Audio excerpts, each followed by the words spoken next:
प्रेरित शिष्य मानक कार्यर विवरणी। प्रेरित 1।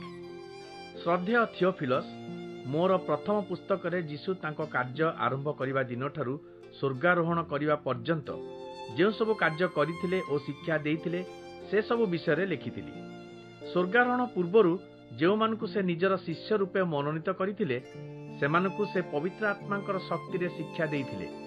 सेतेबेले से जीवित थिले। एहा प्रमाण करिया पई ओ शिष्य मानक संदेह दूर करिया पई से तांकर मृत्यु परे 40 दिन पर्यंत अनेक थर सेमानकु दर्शन देइथिले। सेमाने जीशुଙ୍କୁ देखिथिले ओ जीशु सेमानकु ईश्वरଙ୍କ राज्य विषय बुझाइथिले। सेमाने एकत्रित थिबा समय रे जीशु सेमानकु एही आज्ञा देले, जेरुसालेम परित्याग कर नाही। पिता तुममानकु जहा प्रदान करिवे बोली प्रतिज्ञा करिसंती एवं जेउ दान विषय रे मु तुममानकु कहिथिली ताहा पाइबा पर्यंत अपेक्षा कर। जोहन जल रे दीक्षित कराइले, किंतु अल्प दिन मध्यरे तुम्हे माने पवित्र आत्मा रे दीक्षित हेब।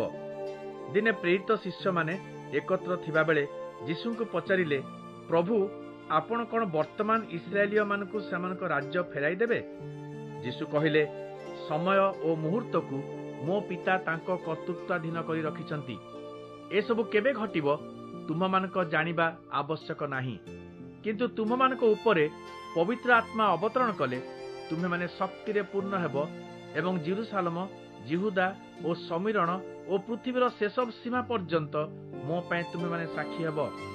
एहा कहबा परे जीशुଙ୍କୁ स्वर्गको नीत हेबा सेमाने देखिले एवं खंडे मेघर अंतराल रे से सेमानक दृष्टिरु अंतरित हेले। से ऊर्ध्वକୁ ଯିବା ପରେ ମଧ୍ୟ ସେମାନେ ସ୍ଥିର ଦୃଷ୍ଟିରେ ଆକାଶକୁ ଚାହିଁ ରହିଥିଲେ। शुभ्र वस्त्र परिहित दुई व्यक्ति हठात सेमानक पाखरे आसी ठिया होई कहिले, हे गालिलीय माने, काहेकि एठारे ठिया होई आकाशको चाही रहिछ?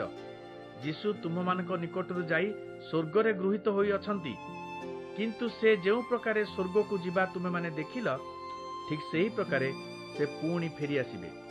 तापरे प्रेरित शिष्य माने जित पर्वतरु जेरुसालेमको फेरी गले। जित पर्वत सहर ठारू 1 किलोमीटर दूर रे थिला। सहर को जाई सेमाने रहुथिबा कोठरी रे प्रवेश कले। सेही प्रेरित शिष्य माने हेउछंती पीतर, जोहन, जाकुब, आंद्रिय, फिलिप, थोमा, बर्थोलोमी, माथ्यू, आलफींक पुत्र जाकुब, देशप्रेमी सिमोन और जाकुबंक पुत्र जिहुदा। सेमाने अधिकांश समय रे गोटिए दल रूपे प्रार्थना करिबा पई एकत्रित हेउथिले और सेमानक सहित जीशुଙ୍କ माता मरियम और अन्यान्य स्त्री लोक माने एवं जीशुଙ୍କ भाई माने मध्य जोग देउथिले।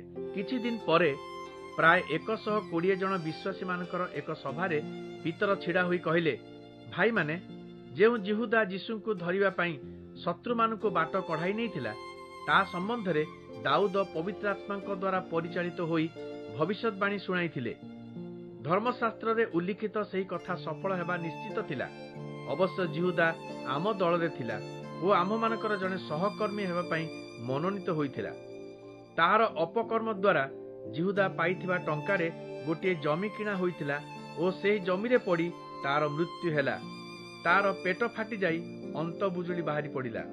जेरुसालेमर लोक माने ए सब जानि पारी सेमानक भाषा रे उक्त जमीर नाम आकेलदामा अर्थात रक्त क्षेत्र बोली रखिछंती। ए विषय रे गीत संगीत रे लेखा जाइछि, ताहार गृह जनशून्य हेउ, सेथिरे केही बास न करू। आहुरी मध्य लेखा जाइछि, अन्य जणे ताहार कार्य रे नियुक्त हेउ। तेणु प्रभु जीशुଙ୍କ पुनरुत्थानर साक्षी हेबा पई आउ जणे आम सहित जोग देबा आवश्यक। जीशु जोहनक ठारू जल दीक्षा ग्रहण करिबा समयरु स्वर्गारोहण पर्यंत सबु समय रे प्रभु जीशु आम सहित गमनागमन करिबा बेले जेउ लोक माने आम दल रे थिले सेमानक मध्यरु जनकु एथिपाई मनोनीत करिबाकु हेबो। सेमाने 2 जनक नाम प्रस्ताव कले, जोसेफ जे बर्सबा और जुस्तस बोली मध्य परिचित ओ मथियस।